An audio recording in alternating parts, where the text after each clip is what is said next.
कानून बनवाए।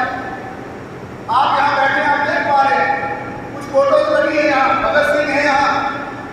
और अगर आप याद कर पा रहे होंगे किताबों में जो हमने पढ़ा सुना तो कहानियां,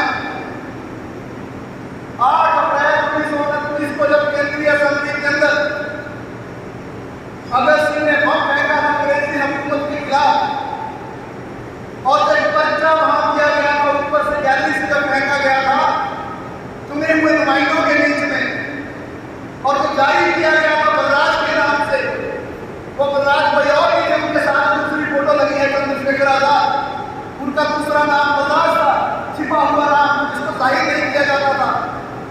क्यों बम फेंका उसने 8 अप्रैल 1929 को?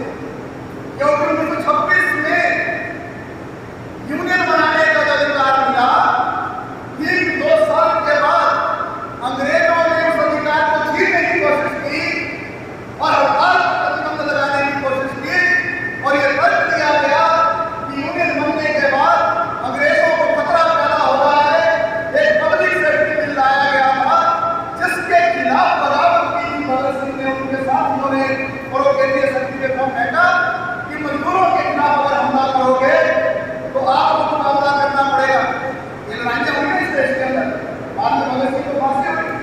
इससे बड़ी कुर्बानी क्या हो सकती है, इससे बड़ा बलिदान क्या हो सकता है कि किसी व्यक्ति ने मजदूरों के अधिकार के लिए फांसी को ग्रहण कर लिया।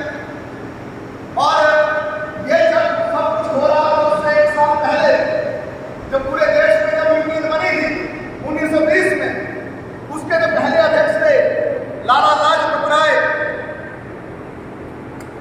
अंग्रेजों से लड़ते हुए, साइमन कमीशन का विरोध करते हुए, मजदूरों की, गरीब जनता की आवाज को उठाते हुए जब रेलवे स्टेशन पर गए थे अंग्रेजों के खिलाफ प्रदर्शन करने, तो उन पर लाठियां बांधी गई थी, और आप सबको मालूम है कि बाद में उनकी मौत हो गई।